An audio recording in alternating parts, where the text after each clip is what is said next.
All right, so good morning, everyone. Welcome to this Workforce Wednesday webinar, or WIOA Wednesday webinar, as we like to call them. My name is Kirsten Bayer with the Illinois Center for Specialized Professional Support. Our session today is transitioning individuals with disability into the workforce development system. And John, if you could go to the next slide for me, I'd appreciate it. So again, my name is Kirsten Bayer with ICSPS. Here's my contact information. I will be your technology support and facilitator for this session from our center.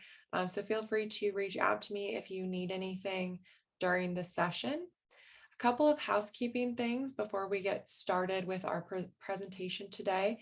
This session is being recorded and it will be up on Illinois WorkNet and on our website within about 48 hours. So you will get a follow-up email tomorrow with that link to where the recording and the presentation is housed at. And you will also have a follow-up survey in that follow-up email as well that we ask that you take a couple minutes out of your workday and provide us feedback for this session, or if there's any topics that you would like to see on our Workforce Wednesday webinars in the future, we would love to hear them. Our planning committee is planning away for the rest of this year and the whole fiscal year. So we would love to hear any ideas or any topics that the system would like to know more about. I will also put that follow-up survey in the chat towards the end of the session. So you can take it right away if you if you want to. And we do have closed captioning on for accessibility reasons. So feel free to turn that on using the live transcript button on your toolbar. And what else? Oh, we will be having time for questions and answers at the end of the session, but we just ask that you put any questions, comments, or concerns in the chat, or you can type them in the Q&A on the toolbar, and we will address those at the end of the session. Anything like presentation, slide deck, access, things like that, you can feel free to reach out to me. I will put the link to the presentations in the chat here momentarily, so you all have access to this slide deck right away. And with that, I think that's all the housekeeping items I have. Go ahead and move forward, John, and we'll get started with our beginning polls that we do. So first, we would just like to know where your local area is at this morning, just the region that you are within the state, or if you're joining us from out of state, we welcome you all.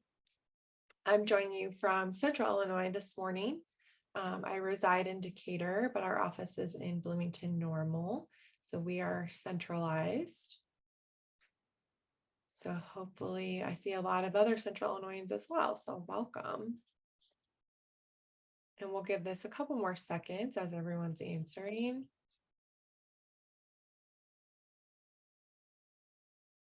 And then we'll go ahead and end that. And John, you can move forward to the next slide.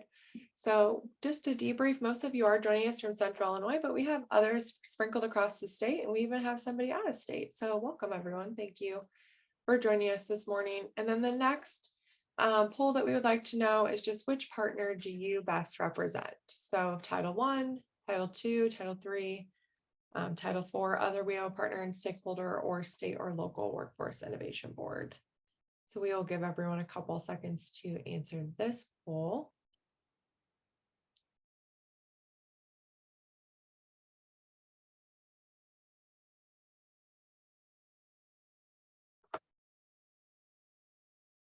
All right, I'm going to go ahead and end that. And it looks like most people are joining us from Title I and IV, but we have some other WIO partners as well joining us.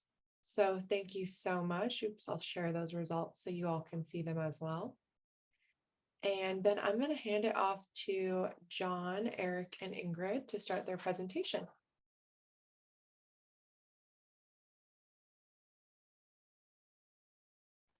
So my name is Ingrid, and John, can you flip over to the next? Thank you. So my name is Ingrid, and I'm going to introduce Eric and John and myself. We all work for the Division of Rehab Services. Eric is our Bureau Chief, Bureau of Field Services. He's been with our agency since 2010. He has held multiple positions as a home service counselor, as a vocational rehab counselor, is a rehabilitation services supervisor, manager of our independent living scale unit, assistant bureau chief for Region 4, and as I mentioned, he is now our bureau chief for field services. And he's just started being our bureau chief, and he's doing a marvelous, fantastic job. So woo-hoo for Eric. John also has worked for DRS since 2000 in a number of different jobs, not quite as many as Eric. He was a rehab counselor senior, working with adults and youth with disabilities. And for the past 14 years, he's worked as a public service administrator in our training unit, which is staff development. That being said, he's been involved in multiple committees throughout our agency. One in particular that's very impactful is our Vocational Rehab Rural Committee. And then there is me. I've worked for the agency the longest, since 1984. I've held a position, rehab counselor for the deaf. I've been a supervisor. I've been a manager of deaf and hard of hearing. And now I am the assistant bureau chief for Bureau of Blind Services. So we're going to move on to the topics that we're going to cover. And just in general, we're going to go over the Voc Rehab or VR services as a whole. We're going to talk about our missions and how we move a case from referral to closure. What is, quote, an outcome? We're going to talk about the services we provide to individuals who have disabilities, which include secondary education, working with high school students, post-secondary education, college. We're going to talk about job placement and restoration and job retention. We're also going to give a brief summary of the services we provide to folks who have who are deaf or hard of hearing, deafblind, and blind and visually impaired. Okay. We're going to talk about services we give to businesses, our core partners, assisting folks who, businesses who need employees, and how we work with our customers to ensure that what we're providing to them meet the needs of our business partners. John, can you move ahead? Our mission is to focus on providing services to folks who have disabilities to help them obtain employment that meets their interests and abilities and capabilities, and gives them opportunity to be self-sufficient and independent, while working with the businesses in our community to make sure that they get the employees that they need. Okay, next slide, please. We have 47 field services throughout the state. I'm going to look at my notes so I can see what I was going to talk about. Oh, these offices in our VR, our Voc Rehab, contain staff who are supervisors, rehabilitation counselors, rehabilitation course coordinators, rehab instructors, and orientation and mobility specialists. So moving on. Who do we serve? We serve folks who are 14 years of age or up to whatever age these individuals want to work. We've worked with people who are in their 80s and their 90s. The individual must have a disability or multiple disabilities and want to achieve an employment outcome with our assistance. That means a competitive integrated employment outcome, and who may need services provided by our WIO partners. So I want to go back really quickly to the second dot point about folks with disabilities. Sometimes employers or people in the community will contact us and they'll say, you know what, I'm working with someone and they just can't seem to keep a job, or they just can't seem to, move beyond this phase. I think something is going on with them, but I don't know. And the individual themselves may not have a disability that is visible, right? They maybe, you can't see it. It's something internal, like maybe cognitive impairment or a learning disability, or, back problems or something like that, refer those folks to us, because we will work with them to determine if their barriers to employment are a result of a disability, and then we can come into play and work with you as employers to help them move up or retain employment. Okay, next slide, please. We are a core partner, Title IV, and we are looking forward to expanding and enhancing our collaboration with our other titles. I specifically work with people who are blind, right? And so I would like to take this as an opportunity to reach out to our partners and ask that you contact me so that we can work collaboratively to help folks who are blind and visually impaired. And I'm sure Eric would say the same thing about folks with other disabilities, to contact him and his people so that we can collaborate to meet the WIOA goals. Next slide. Program components. Okay, so our division is super multiple, and we have all of these different components or bureaus units in our division. Bureau of Field Services, Eric's bureau, provides vocational rehab services to folks with all different disabilities other than vision impairment. He also works with our home service program that we'll talk about a little bit later. Bureau of Blind Services, that's the bureau I'm in, and we provide voc rehab services to people who are blind, visually impaired, and deafblind to help them get a job. Bureau of Home Services is a bureau that provides in-home care to individuals who might be at risk of being placed into like a nursing home or other types of institutional facilities, to help them stay at home and get the care they need so they don't have to move into a nursing home. Bureau of Disability Determination Services, that's the part of DRS where the staff work to determine if an individual is disabled and can receive either supplemental security income or Social Security disability insurance. Educational services, we have 3 educational services: Illinois State School for the Deaf, Illinois School for the Vision Impaired, and Icree Wood Roosevelt. Illinois School for the Deaf and Illinois School for the Vision Impaired are housed in Jacksonville, and they are commuter and residential training programs that offer K through 12 education for those populations. Illinois School for the Deaf also offers early intervention for little babies or people who are 0 through 3 years old to help their parents.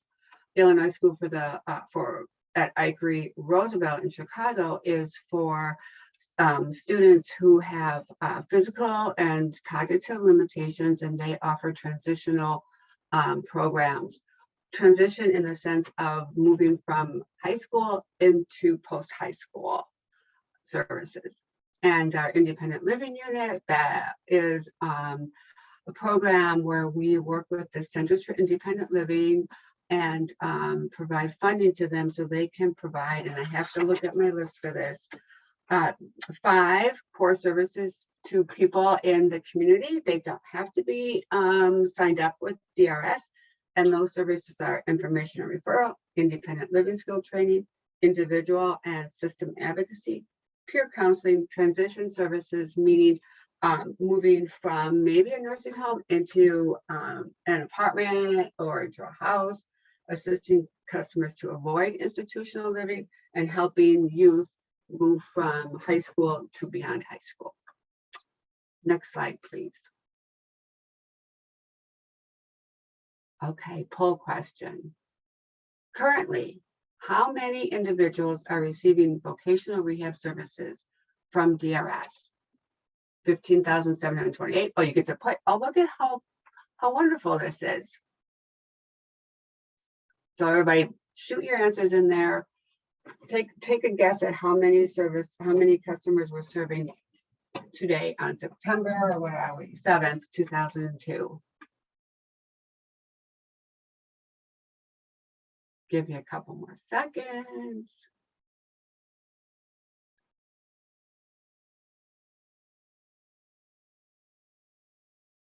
And the answer is, most people said, oh, look at, there's a tie, 23,913 and 24,591.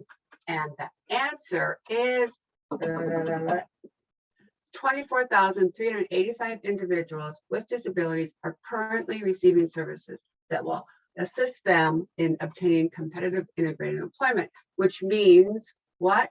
Working in the community, earning a wage that is commensurate with folks who do not have a disability. Good job, people. Bureau of Blind Services, that's Eric. Bureau of Field Services is Eric. Bureau of Blind Services is me.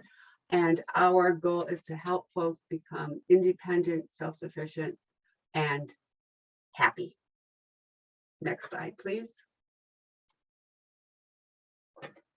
So when we get a referral from anybody in the community, schools, employers, churches, temples, synagogues, anybody, we then meet with the individual and they make an application for services. And we talk to these people, our people, to ask about their interests, their abilities, their background, what they feel their barriers are to employment, what they feel they can bring to employment. We gather a bunch of information to verify that they do have a disability that is an impediment to employment, and then we certify them as eligible to receive our services. At that point, we write an individualized plan for employment with the customer. They provide input into their employment goal, into the services that they need, where they want to go for services. Services include counseling and guidance, helping them kind of fine tune what type of job they want, what type of jobs are available, what employers are looking at in their community, or maybe they want to move to, I don't know, what would be a cool place to live? Washington State would be cool to live. Maybe they want to move there and there are jobs specific to that area. We can help them then gather the skills that they need to do that particular job in Washington State. Training can be post-secondary training, college, it can be trade, it can be vocational, it can be on-the-job training, whatever is needed to help that person acquire the skills that they need.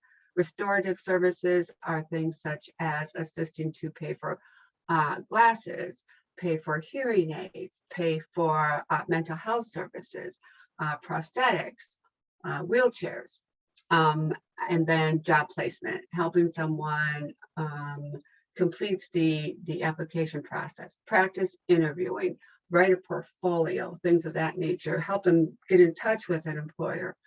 And then we monitor with the employer and the customer how they are doing in that employment situation for 90 days to ensure that this is a good employment outcome for both the employer and the employee.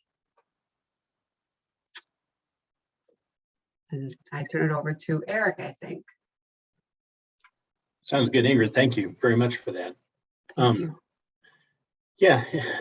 Ingrid just shown on the last slide, there's sort of some foundational pieces of the case development that all of our VR cases go through. And as she outlined, so we're going to break that out a little more in depth. So, youth, adult, job training, job placement, transition services, all kind of go through this case progression. And so the first step in that progression is the referral. And customers can be referred to us a variety of ways. They can refer themselves. Schools can refer folks, other community rehab programs, other agencies can refer folks. We can take referrals. Somebody can, pre-COVID and hopefully before too much longer, we'll actually have our offices open to where we can have folks walk in and provide a referral. Right now, we're not seeing anybody in the offices, and we're still on remote status. But can certainly call, shoot us an email. On the DHS website is a referral form that anybody can complete to make a voc rehab referral. Ask some demographic information, ask a little bit of information about disability, real easy to do. And then that gets sent to the local field office that's kind of geographically nearest you. And then they reach out and make that connection with the customer and start the process. Basically, somebody that's seeking services and interested in pursuing DRS services in terms of achieving an employment outcome, which is, as Ingrid indicated, is really our our primary goal is get folks employed, helps them stay independent, successful, happy. And then there are timeframes that we have to adhere to kind of as we go through this case progression. So from the time we receive this referral information to the time that we actually sit down and do our initial interview can be no longer than 30 days. Hopefully and realistically, it's a lot sooner than that, but that the feds have some guidelines for us, and 30 days is the guideline there. Next slide, John. So that initial interview is conducted. We call that the application. We're sitting down, we're talking with the customer, we're gathering all kinds of information. Sometimes customers come to us with proof of their disability, be it medical records, it could be an IEP from school, a lot of different things that we can use. Or if they don't have that information, we can work with the customer, get a release of information, and help gather that information to determine their eligibility. Next slide, please. So once we've done our initial interview with a customer and we've received records or whatever other sort of substantiation of disability documentation that we're needing, we make a determination of eligibility.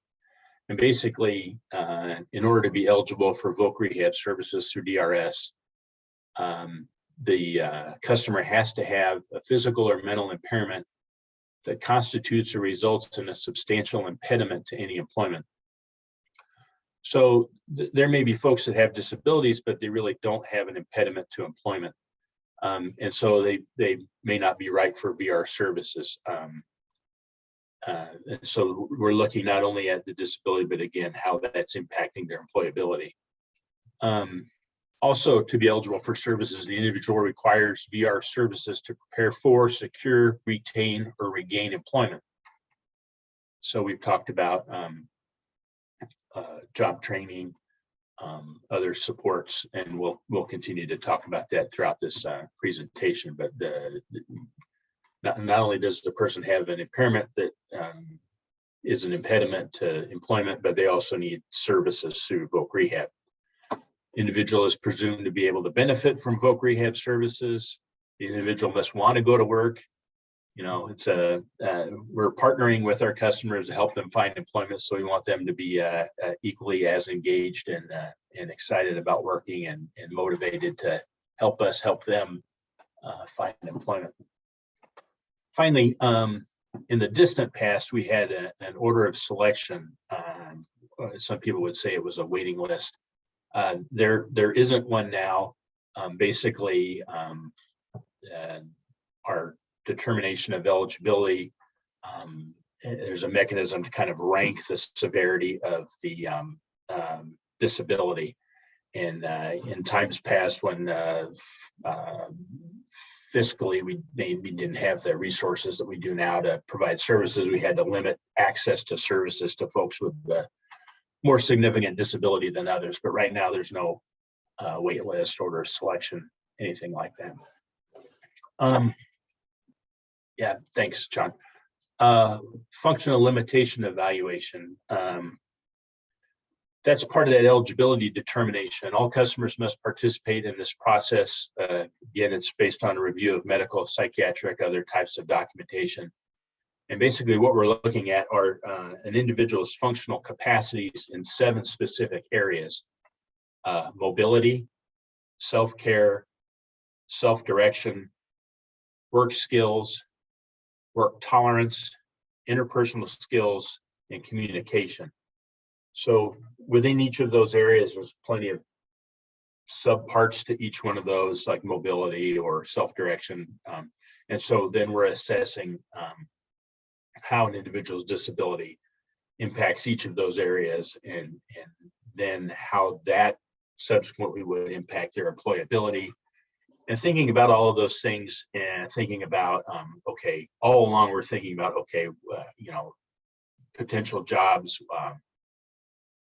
right, good positions that are going to meet their strengths and abilities, and kind of having those conversations all throughout this process. The time frame is 60 days from the completion of that initial interview to make that eligibility determination, but we strive to do that much more quickly than that. The hang up sometimes is just obtaining those records, but if we have those accessible to us, it's pretty easy to keep going with that. Next slide, please, John. So once we've sat down, done the initial interview, gather our information, made a determination of eligibility, now we know, okay, you're a customer, you're qualified for services. So now what are we going to do? What's our plan? So we have conversations with the customer, the counselor and the customer meet with one another, and virtually at this point, and talk about, okay, you know, what are you interested in doing? What are your career aspirations? Do those aspirations kind of fit with what the labor market is looking for in the community around you?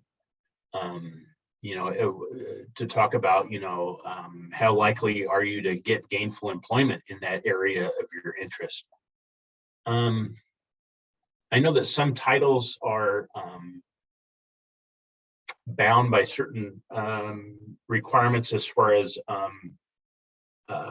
labor market information, and what titles or job titles sort of are more in demand in a given geographic area.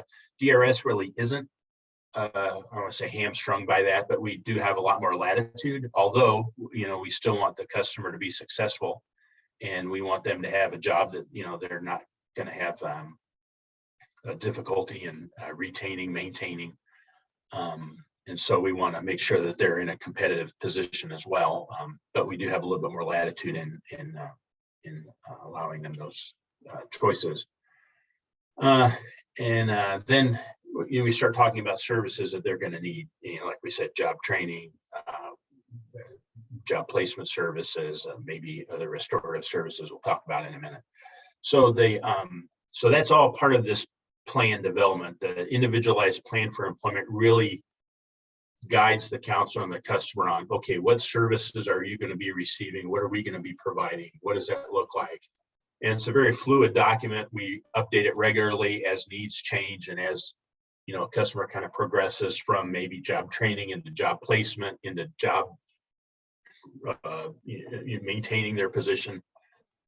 So it's a very fluid document. So anyway, next slide, please, John. So now we're going to talk a little bit about different sort of populations that we serve. And I know this is the title of this is, you know, transitioning folks with disabilities into the workforce. And so we're going to start by talking about transition age students. And really that's students that are in high school, 14 and a half to 22, I think is the definition for youth. And so that group of folks, we look at high school age folks, transition services include our pre-employment transition services. How do we get a youth ready for employment? What kind of things should we be providing counseling to them about? And there are really 5 pre-employment transition services that we provide, and that really are a part of that PTS, but they're also part of STEP and transition, which we'll talk about in a minute, but they're really sort of core foundational pre-employment services. And that's job exploration counseling, you know, career counseling. What are your interests? Helping students, young people kind of know what's out there, what maybe would be a good fit for them, something they would like to learn more about. work-based learning experiences. Sometimes, finding a first job sometimes it's in a local geographic setting in the community, but a lot of times you'll find the very first job for folks that are in PTS, maybe working in the school cafeteria or in the doing something else that's pretty close to home, so to speak, in giving them kind of their first taste in what competitive employment looks like, feels like. The third pre-employment transition service that we talk about is counseling on post-secondary education. So after high school, what is it that you're going to do? We talk about jobs that you're interested in. What kind of education do those jobs require?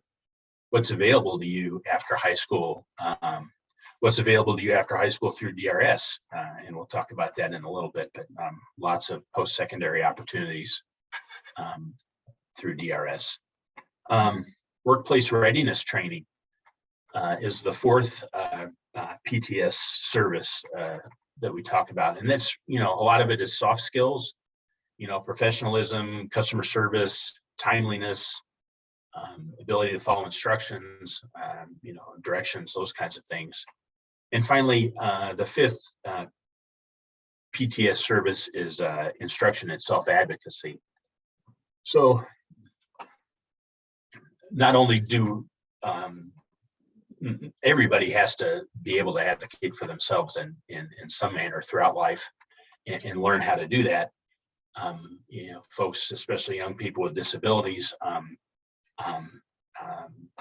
really need that sort of mentoring, guidance, encouragement, instruction, because as you know, they're more likely to need to advocate for themselves for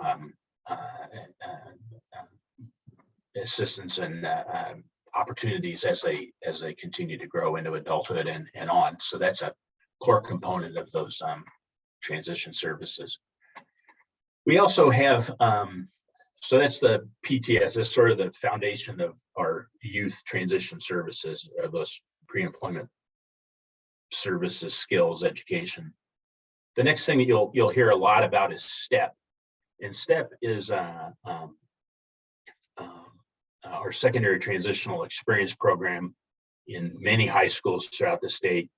And it's really where we're working with local school districts, local high schools, contracting with them to help provide those PTS services, help provide those initial job placements, those initial job experiences, acquire those work-based learning experiences, and then also, receiving from the school or the school district, who is that contracted STEP provider, not only the PTS services, but ongoing counseling, guidance as the student enters into employment to help them make that transition. Anyway, next slide, please, John. Okay, post-secondary education and training. So once somebody's graduated from high school, or maybe has aged out of high school,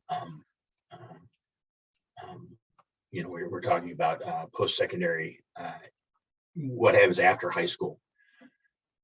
A major component of employability is having the skills to be employable. Maybe having a specific skill set, a certificate, in a specific area, or a degree, or some type of education that leads to an industry recognized credential, which really makes somebody much more marketable, attractive to businesses, employers. And so we really want to set folks up for success by giving them the tools and the education as much as they want, as much as they can achieve, to make them so much more competitive in the community.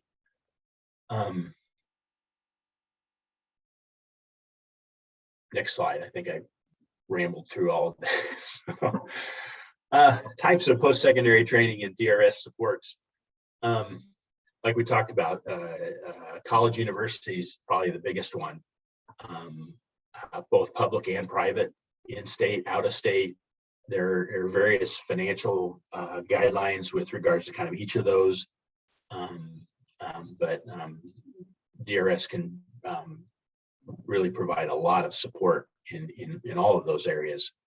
Associate's degree, bachelor's degree, master's degree. I've had PhD candidates that we've got somebody that I know off the top of my head that's finishing law school out east. So a lot of folks that have gotten a lot of benefit through our post-secondary training all over the place. One of the things that I'll talk about briefly during this slide is our community college initiative. And effectively, if anybody, any of our customers that's interested in post-secondary training at the community college level, either for an associate's degree or for a certificate, we can provide tuition, fees, books, supplies. So effectively, there is no financial participation required on the part of the customer or the customer's family. You know, they do, we do ask that you apply for, you know, Pell Grant, MAP Grant, you know, those sort of financial aid options. But aside from that, as far as money out of the customer's pocket, they're really, under the community college initiative, very little, if any at all. So anyway, so those are our post-secondary training opportunities. Next slide, please, John. Services available to DRS customers in post-secondary education and training. So, you know, there may be specific needs that folks with disabilities have to help them obtain those credentials, those degrees, be successful in that post-secondary environment. So there are a lot of things that DRS can do to support the student as they progress in obtaining those credentials or degrees. One of the services that we can provide is to help with any assistive technology. There may be need for adaptive equipment, maybe specific computer software, help, you know, like Ingrid will talk a little bit about folks that are blind, visually impaired, like screen readers. So there may be, you know, note-taking devices. There may be need for other, accommodations, like having somebody go with them to class and assist them in taking notes, or maybe it's assisting them in getting from class to class, or maybe it's some help with personal care while you're on campus. You know, helping somebody with, you know, eating lunch or going to the restroom. I mean, there may be a lot of different things that supports that we don't think about, those of us that don't have those needs, that really could make or break a student with a disability being successful in this kind of environment. Career counseling, we talked about reasonable accommodations. Job placement services once training is complete. So once that's they've received their credential degree, then helping them find employment subsequent to that. We talked about financial support with regards to tuition fees, books, supplies, room and board, transportation. Again, depending on where the school is and what other sort of assistance is available, like grants and scholarships, as well as a financial need, kind of all those things get taken into account. But our ability to support a student with a disability in post-secondary ed financially is very strong. And there's money out there, and we try our best in each way that we can to make sure that students can be successful, and that we can move as many barriers out of the way as possible. So anyway, John, I'm going to yield to Ingrid, who's going to tackle the next few slides here. So thanks. Thanks, Eric. I want to give a shout out to the couple people that I saw on the participant list from DRS. So woo, thanks for joining today. I'm going to talk about restoration, or what's the other word we used for it? No, I can't remember. Anyway, these are services, again, as Eric mentioned, that go into the IPE to help the individual achieve their employment outcome. We do need to do a financial to determine if DRS is going to pay, or if the individual themselves will pay. Also, if the individual has Medicaid or insurance that could assist in paying for these things. I think one of the most important things that we can do here in restoration services is referral. If our customers need a service that is provided in the community, we have the resources to let them know where to go to get those services. We also can hopefully pay for those services. So for individuals who have a mental or emotional disability, we can assist them with therapy, therapy from a psychiatrist, a social worker, a psychologist. We can assist with medication. And what I mean by that is helping to pay for those services until they can either find another source to pay for it, or until they're employed, and then they can pay for it either through their employment insurance or with the wages that they earn. We also do case management and collaboration with our local mental health agencies or the provider of these services to ensure that the restoration that the person's receiving is in fact benefiting them in terms of their employment outcome goal. There may be post-secondary education, the job placement assistance, things of that nature. Medical services and treatment are provided to folks who have orthopedic or prosthetic needs. Maybe they need an arm, or they need a leg or a wheelchair to help them with mobility. Visual services, Eric mentioned, are just, there's amazingly a huge number of devices that can assist people who are blind and low vision, and our staff have the ability to do level 1, it's called a level 1 assessment with these individuals, to start the recommendation process on devices that may be helpful to them. And then we also work with the with IATP for a level 2 to get more in more detail of the devices that would best assist people. You know, things like a laptop with JAWS, which speaks what's on the screen to a blind person, or Zoom text that makes it big. There's magnifiers, there's special lamps, there's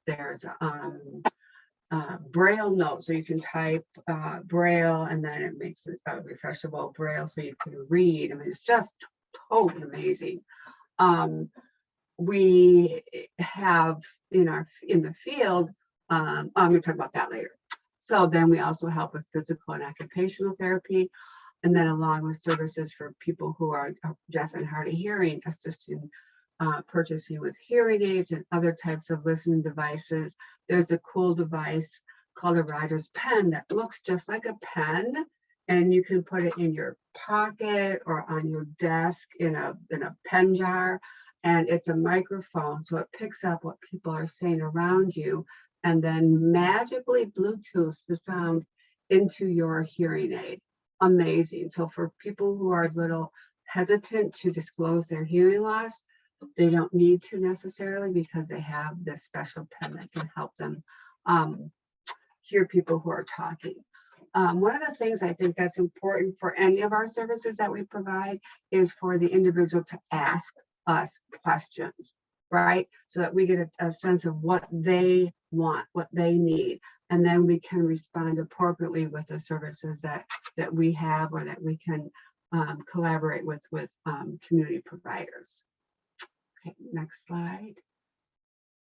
Services for deaf and hard of hearing. We have staff who specialize in serving people who are deaf, hard of hearing, and deaf blind. These individuals are called rehab counselors for the deaf, RCDs, and they have a skill in communicating directly with people who use sign language. Illinois is a cool state in that we require our RCDs to have an advanced level of sign language. So communication is direct with people who use sign language. And I'm very proud of that. You know, I think that's direct communication with anybody is important. And then going along those lines, we also have staff who are Spanish speaking that serve Spanish speaking people who have disabilities, and those people are under Eric's bureau, as well as the rehab counselors for the deaf. So RCDs know a ton about hearing aids, a ton about assistive listening devices, a ton about community resources. And I think what's important to note is that because the deaf community is so small, the RCD is typically the person that receives inquiries from the community, from deaf people. And then they can reach out to the community and assist deaf people in so many different things that we're not aware of. I know one big thing is taxes. Deaf people will contact the RCD and say, where can I go to get a one-on-one with someone who can sign that can help with taxes. So anybody with a hearing loss, reach out to your RCD and they can help you. Services for blind and visually impaired. These are people who work under my supervision, and we have, in addition to rehab counselors for blind people and rehab coordinators, we have rehabilitation instructors, RIs, and O&M specialists, orientation and mobility. And these are individuals that have advanced degrees in their field, and they work one-on-one with typically newly blind people or people who are slowly losing their vision, to provide all of these trainings to people to help them become self-sufficient. So it's the assistive technology that Eric and I were talking about. It's learning Braille. It's learning other types of communication, like even how to sign your name when you go to get a loan, and blind people have to sign their name with a pen. How to do that appropriately so it looks nice, you know. There's health and wellness. A lot of blind people have diabetes. And of course, with diabetes, you have to be very cautious with your blood sugars and, you know, monitoring your health. So we teach that and how to get out and how to be exercised in a safe manner. Home mechanics, that's kind of like home ec back in the day. And that teaches blind people how to fix a drippy faucet, or how to fix a light switch. I know you're going to say, well, why do they need a light switch? Because they're visually impaired and not blind, and they use lamps. So how to do those things around the house that you do as an apartment resident or a homeowner. And then independent living, that is learning how to cook safely, learning how to measure your food, learning how to read a can using a special device, learning how to read a recipe using another device. All those things that we take for granted that blind people now have to relearn how to do it in a different manner. And then keyboarding. I bet you a lot of you are hunt and peck people, and you don't know it, but you're using your eyes to see where your keys are. Blind people have to rely solely on touch. You have to go back to the old thing with your fingers on home keys and all of that. So we teach keyboarding, which you know, is also very important for job search, because you got to type up a portfolio or a resume, fill applications. Our O&M specialists teach people how to safely and independently travel in their community, in their at their job site, how to get from their home to their job site or to training. And so they learn how to use the white cane. It is a very specialized skill and truly amazing how this training occurs, and the reliance on your other senses when moving through the community with your white cane. They also teach people orientation to their home and to their workplace. So suppose all of a sudden you become blind and you get home, things are going to be a little bit wacky. Even though you know where your couch is and your end table and your bed, it's still going to take some time to kind of really learn how to safely move about your house, how to work with your housemates to remember to close doors, to not leave drawers open, to not leave cabinet doors open this way, because those are all hazardous to people who are unable to see where they're going. And for our business partners on the call today, in the workplace, when you hire a blind person, we can come in and orient them to their workplace environment, to their cube or to their office, to where the washrooms are, to where the lunchroom is, so a conference room, things of that nature that we can offer to businesses. Now I think I turn it over to John, right? Yes. I think I steal it for a couple more, but thank you, Ingrid. Yeah, we're kind of back and forth here. I appreciate that. One thing that I want to thank you for that presentation, Ingrid. A lot of good information. One thing that I want to highlight specifically, Ingrid talked about informed choice, and really we're not telling the customer what they need to do. We're giving them guidance and some suggestion, but really it's the customer's choice to pursue the careers that they're interested in, to access and utilize the services, and to make choices about their lives. It's not for us to decide for them what they should and shouldn't do. We give them information to help them make an informed choice, but ultimately decisions on the customer. So I want to make sure that as we talk about all the different things that are available to customers, that we're making sure that we're reinforcing that. So thank you, Ingrid, for bringing that up. Job placement services, we've talked a little bit about job placement. There are a variety of ways that we can provide, DRS can provide job placement services. Our vocational rehabilitation counselors in our field offices are master's prepared counselors, many of them with a master's degree specifically in rehabilitation counseling, or some very closely related field. And so we can help customers directly with finding employment, the job search, helping them, with strategies, maybe help with some identifying some other barriers like transportation or childcare, and helping them kind of problem solve so that they make getting employed that much easier for them. We also work with our community rehabilitation providers, hundreds of them throughout the state, and they have contracts with us to provide similar job placement services for us. And so we would refer our customer to one of these agencies and continue to stay connected with our customer and those agencies as the agencies provide those job placement services under contract. And those are either our milestone contracts where we pay milestone payments to the community rehab provider once the customer is employed and after 15, 45, and 90 days of employment. And then we also have supported employment and customized employment that really is job placement on steroids, in the sense that maybe these are folks that have more significant disabilities, maybe intellectual developmental disabilities.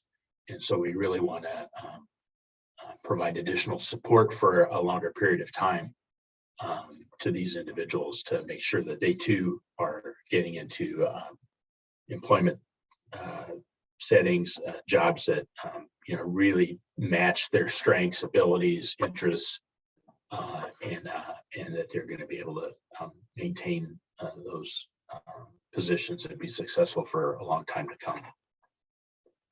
Next slide, please. Job retention services. So not only do we do job placement, but also job retention. So you may be somebody that has a disability and you've been working and everything's been fine, and all of a sudden maybe you've got a disability that progressively becomes more degenerative or causes you more impairment than it has in the past. And so now you're thinking about, wow, I'm not sure that I can continue to work in my current job. What can I do to maintain my employment? Because I don't want to lose my job based on, what's going on with me physically or mentally. And so that's, we jump in and we provide job retention services. What can we do to help you maintain that employment? A lot of it is surrounding accommodations like Ingrid had talked about, and maybe it's equipment, maybe it's working with the employer and saying, hey, how can we, are there supports within the company, within the organization that this person's working that can assist? Maybe it's, kind of tweaking job duties, responsibilities.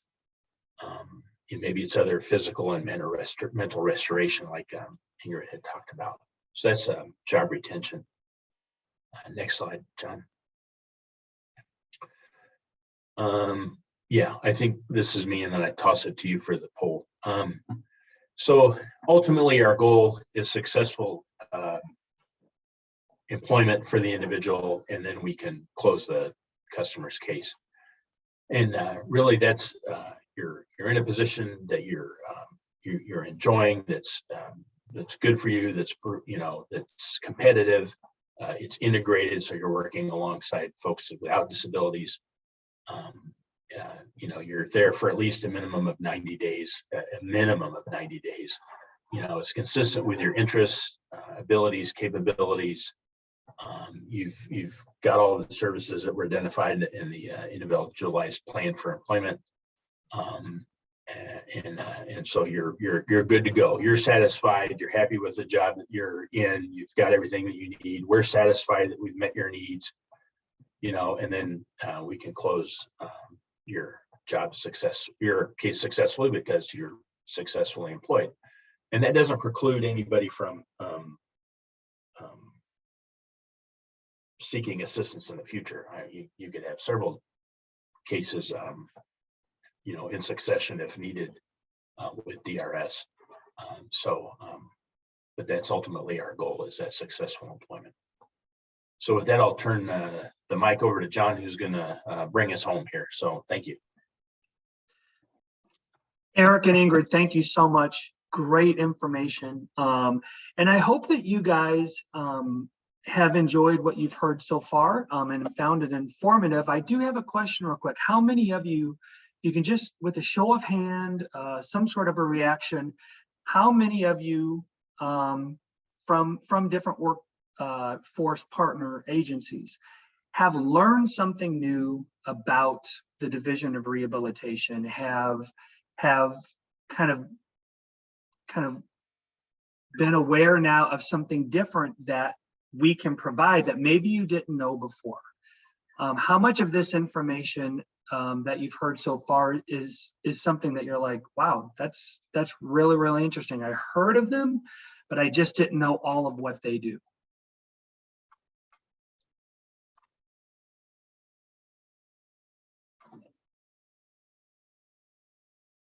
And I can't really see the reactions. I'm not sure if there was any coming through, but if there is, or if anybody would like to comment about that, you're more than welcome to. Yeah, there's about 6 people who raised their hand.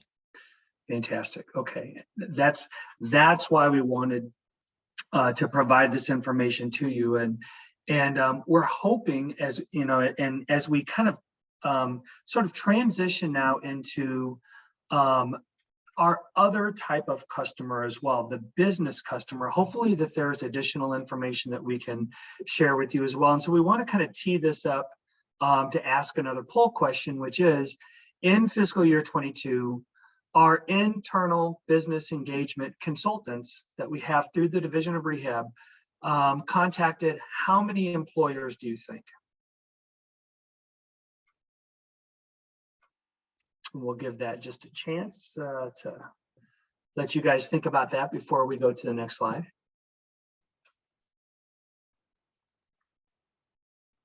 And I'll just in case it would be important to, I'll read the choices. We have 1,425 employers, 2,424 employers or 3,474 employers?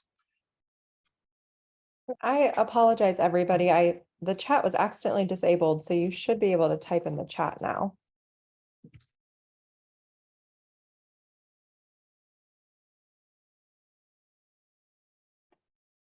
Okay. Looks like it's pretty close to the last two, either 2424 or 3474. So let's go ahead and take a look. And the answer is that last year, DRS employment consultants initiated contact with 2,424 employers. Very, very significant, especially at a time when we've still been remote and have looked for creative strategies with which to still do our outreach. You know, it's really important that Eric talked a little bit about different types of placements, right? Placement choices, things that can happen. Our staff, our counselors can work directly with our customers in order to help them kind of secure and identify and work towards an employment outcome. And then we also have contracts that we can work with our providers, and they can help to provide assistance, sometimes ongoing intensive services for our customers. And kind of in addition to that, we have these internal, what we call business consultants, employment consultants that work internally for our agency, whose job it is to really build relationships with businesses directly, because businesses are the customers of VR as well.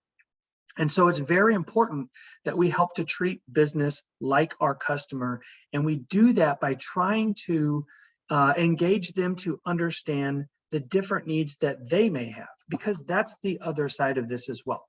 And many of you who may be part of a business engagement team with your own workforce agency, you guys understand the value of that. And hopefully after this is done, you'll be able to maybe make more connections with our business consultant staffs as well.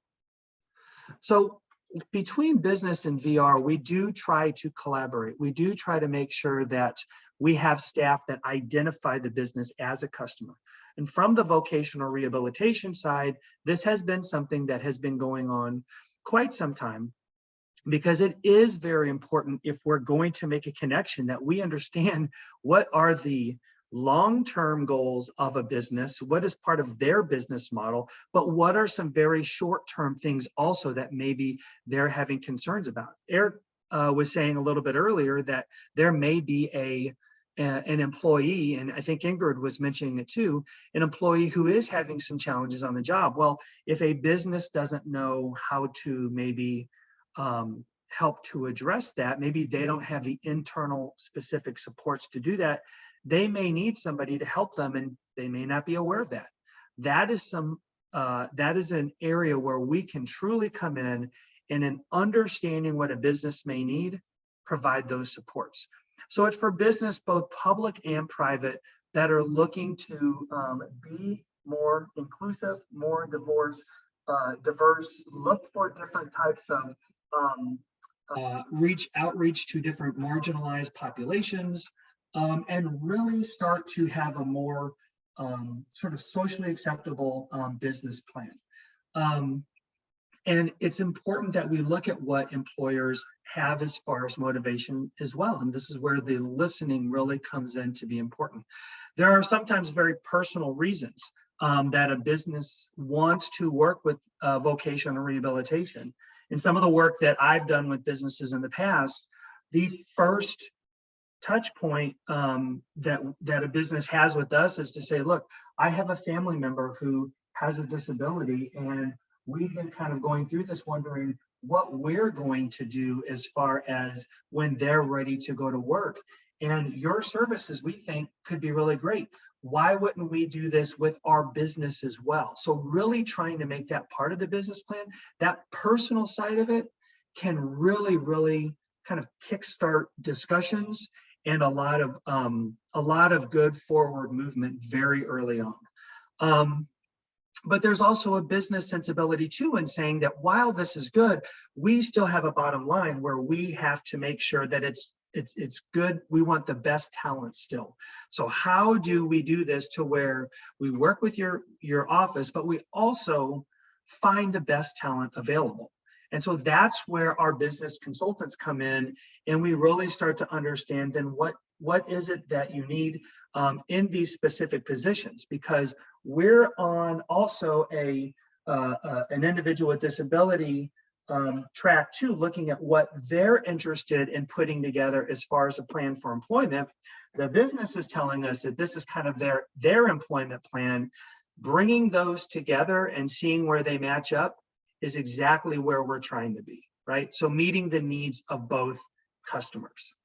And then there are different types of state and federal requirements, which I'm sure you guys have been made aware of over the years as well, such as Office of Federal Contract and Compliance, knowing that different affirmative action plans and utilization hiring of different marginalized populations has been really on the increase in making sure that a business is representative of all different types of populations, specifically those with disabilities as well.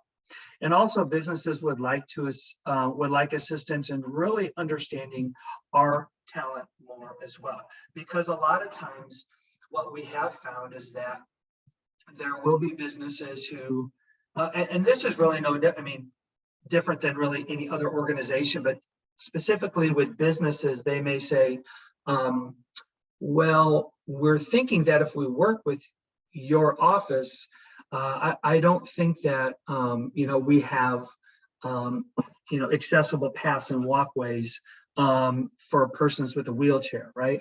And they have a very narrow focus sometimes of who our customer truly is.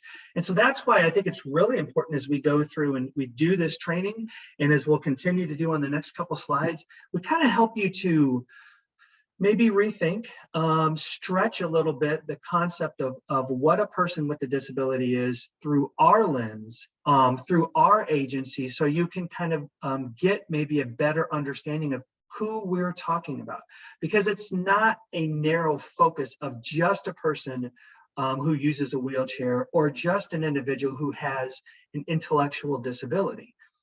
It is those individuals, but it's so much more as well. And in fact, I have a list of different types of conditions that are listed here. And these are different types of conditions with which we've seen individuals come in and apply for our services and be able to be provided the supports that they need in order to be successful. So you're talking about individuals who may have an amputation, arthritis, blind and low vision, as Ingrid talked about, burn injuries, individuals who have cancer, right? Deaf and hard of hearing, individuals who have cardiac or heart disease, sickle cell anemia, specific learning disabilities. I mean, the list goes on. And what we're trying to do, which is what Eric was talking about earlier, is really look through the specific limitations that can result from one of these, excuse me, medical, health and or psychiatric disability as well. So you could have someone with a mental illness, somebody who does have substance abuse, and these different conditions can limit an individual's ability to do certain daily activities. So that's a much broader picture than just one or two types of conditions. And that's why we really like to get the word out to a business as well, and understanding that even though individuals with these conditions, that these conditions exist, it doesn't mean that they don't have the talent and that we can't match them and help them train to be talented in the jobs and careers that you have as a business and what your needs are. And all the services that we do are individualized for the person. So just because you have 2 or 3 different people who may have arthritis, it doesn't mean that we just automatically say, well, you have arthritis, so this is what you get. We individualize services for the person who's coming in. Ingrid was talking earlier about how you have people who are blind or low vision, but also have other co-occurring conditions such as diabetes going on too. So they may need, you know, different variety of services based on what those conditions are. And what we find sometimes when we hear from employers, and this is why training and education is so important when we talk to employers, is that we sometimes hear, well, we don't think that the individual may have the right skills for what we're trying to have done throughout the position description, or this may really make our coworkers feel uncomfortable if the person has a mental illness, or if they find out that they, you know, have a mental illness, that may be scary to the coworkers, and that concerns me, right? This may actually affect the business bottom line because somebody could get hurt, or it may take longer to onboard them, and that's staff time as well, right? And that we just, you know, we would love to be able to hire individuals, but to accommodate our workplace, it's just way too costly to do so. And some of those things could be based on what their experiences have been before, in some respect, and that's why we like to listen up front. We don't look at that as a defense. We don't become defensive about that. We listen to what they're really trying to tell us, and then we try to talk and educate them about what we can provide kind of as a response. And what we find is that the costs for accommodations are minimal. In many cases, accommodations are either something that could be a naturally occurring support that we can do, or they're somewhere in the area of $500 or less, a very, very low cost for many types of accommodations. And there's a variety of different types of accommodations also that can happen. And what we also found, which some of you who have you know, worked with employers before, or maybe even seen in your own workplace, at your own workforce agency building, that sometimes if someone receives an accommodation, if something's done to support an individual, it's actually something that supports everybody, and everybody can actually benefit from that one thing that's introduced. And so that's great. That's great all around. It's not something that people thought was going to happen, but it surely is something that can be a benefit. Also, this is kind of where we get into, as it relates to WIOA, there's services to business is an area that was actually written into some of the legislation where, at least on the VR program, we had been providing this before, not only in Illinois, but at a national level for all VR programs. But when WIOA started doing some different legislation, it was actually written in about the importance of providing services to business, to look at the business as a customer as well. And there's many different things that when our business consultants, our counselors are going out to businesses, and then they're documenting those touches that they have with the business, these are some of the different services that they can provide that we have on this page. Workplace reviews, going and doing an on-site review, seeing what's there, right? A tactile sort of observation, you know, feeling the temperatures, hearing the noises, right? Getting a good visual, because that helps us to bring that information back. We may not see that on a regular application, but if we can see it in person, we can go ahead and take that back and talk about the things more anecdotally. We can provide disability training, and not too long before the pandemic, Voc Rehab met up with some staff through Title III, and they did training together. They met together as more of like a service integration component to go out and be able to talk to businesses more about services that they both provide, and do this type of disability training and education. We can work with HR areas so that we can find out more about different positions and maybe talk about some accommodations. We do a lot of upfront pre-employment vetting when we know more about the different position movement. We can screen individuals and say, we want to give you guys the best, or we want to be able to know that they have the capability to be trained within some of their onboarding and then be able to do the position. Different on-the-job supports and monitoring that we provide, different tax incentives that can happen as far as work opportunity tax credits, and then also work with our WIOA partners through different talent pipelines, right? So a lot of times the different business groups will work together through the different workforce agencies to say, we've heard about this career sector that's really trying to push to have individuals come in so that they can move more individuals from those positions up to higher positions and then backfill in. So we can actually work more with our WIOA partners and their business staff to screen candidates, to look at different career sectors where this can happen and share the business leads, because a business really doesn't care where it comes from. They just know that they want individuals to be able to fill the need that they have from a business perspective. So doing walkthroughs and working and training with our business partners, doing those work opportunity tax credits, doing different targeted hiring events. We're starting to see that a lot more. I'm sure some of you on these calls have started to see this more in your area. Even if it's virtual, it's happening. And then different work through fidelity bonding. We can partner with, I think, Employment Security does a lot with that, but we can also provide supports in consultation with them as well. Okay, moving on to kind of our last poll question. So bringing this kind of all together with the goal of a supported outcome. How many individuals do you think DRS assisted with obtaining and maintaining competitive employment in FY22? Was it 3,978 individuals? Was it 4,432 individuals?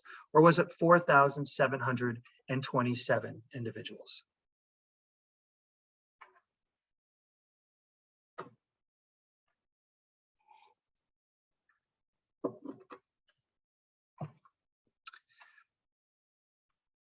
And we'll see what the answers look like as they start to come in.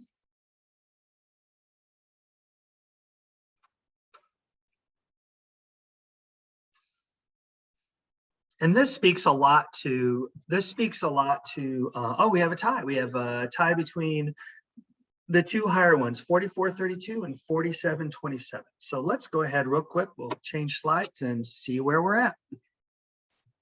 And if you answered 4,727 and aimed high, you were correct.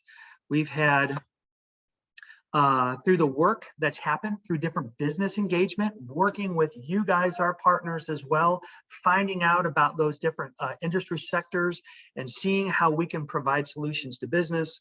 We had over 4,700 individuals that were with what we determined as being successfully integrated or successfully employed or being an outcome for our agency, which is fantastic. And we know that we could not have done that without the work from our workforce partners. That's why we wanted to talk to you guys about this, to continue to say, if you had somebody that you're working with and you're not sure how you may work with them as a result of a disability, maybe you're not sure what supports they would need, don't forget those agency referrals to the Division of Rehab for people with disabilities.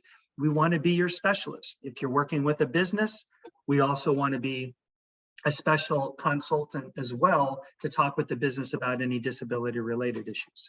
On this slide that we have here, we always try to talk about our talent, the talented individuals with disabilities that have successfully achieved employment outcomes and done great things. And I won't go too much into detail because we just don't have time, but in the upper left corner, we have an individual who's in a chef's hat and she has sunglasses. And the reason she is blind, and she is one of the, what we believe to be one of the first blind individuals who has actually opened up her own restaurant. Her name is Laura Martinez.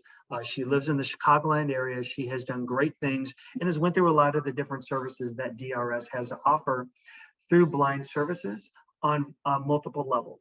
She was actually went through self-employment as a kind of a second career goal after going to work and being hired by Charlie Trotter in the Chicagoland area. So very, very successful.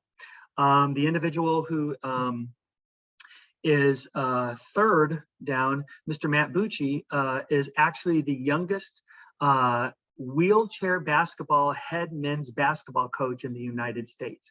And you can see he's proudly showing off his University of Illinois shirt, and he has it pulled up on his computer screen. Just a fantastic young man who's really, really aspired and accomplished quite a bit.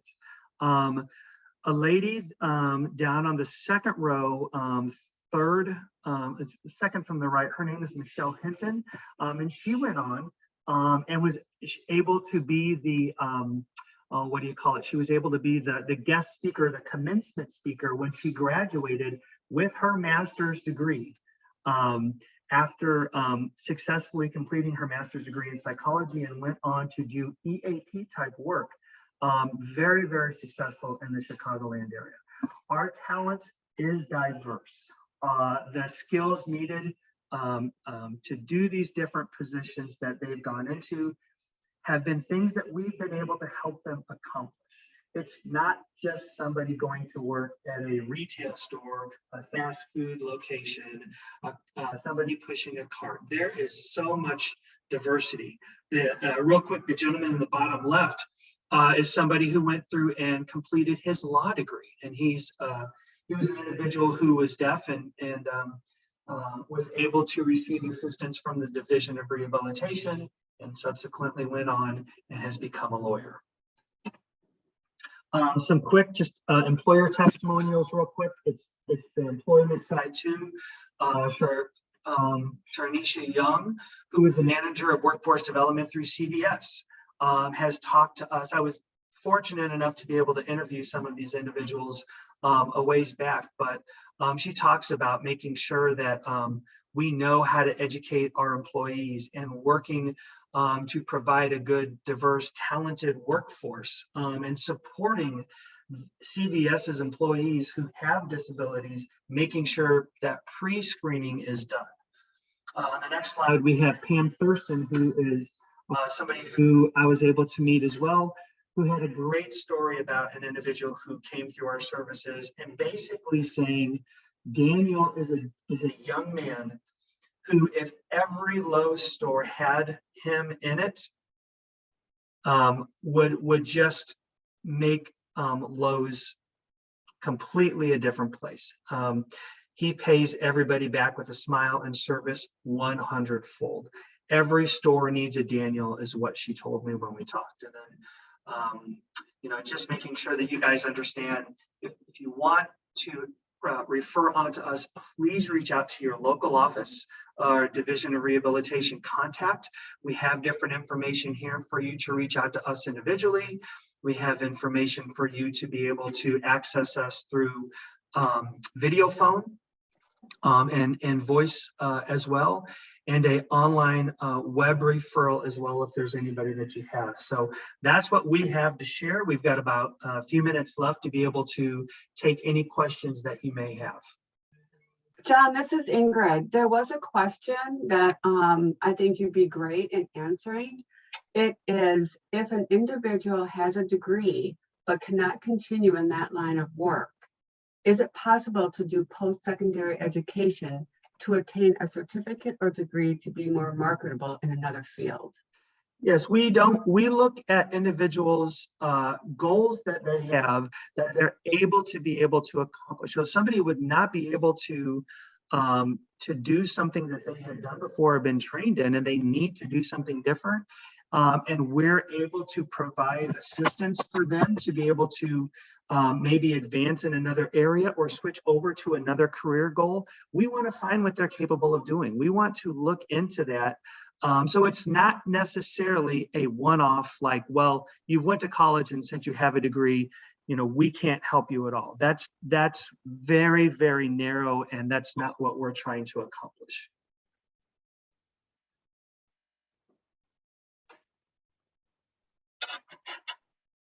I also put in the chat to everybody that if you do have a question, you can feel free to raise your hand and I can unmute you. So it looks like Allison Saxton is raising their hand. So I'll unmute you, Allison.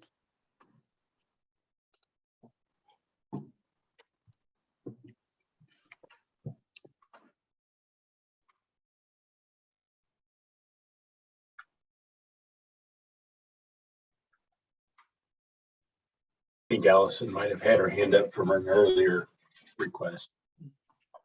I'll jump to Lori Kittner in our chat. She wants to note that many of our business consultants and local office staff and supervisors on local workforce boards, subcommittees, business services boards. I know that we continue to try and be as active in the one-stops as we possibly can. I know pre-COVID we were there in person, and hopefully we'll be able to get back there again in some form. But we want to be a core partner as a division, and then we want to be a core partner locally in the local one-stops, with each of the workforce investment boards being an integral piece of that. So thank you, Lori, for bringing that up. Eric, this is John. If it's okay if I just add very quick, I know we have 2 minutes. I just wanted to say that in a lot of the different workforce areas over the last several years, there has been a big jump in a lot of cross training going on and sharing information about not only our agency to the other workforce partners, but vice versa, and really talking about how they can work very intentionally on helping all the different marginalized populations. And that's a big part of why we wanted to do this. We want you to know about who we serve and how we can help, maybe even like being a dually enrolled customer. So please think about us when it comes to people with disabilities.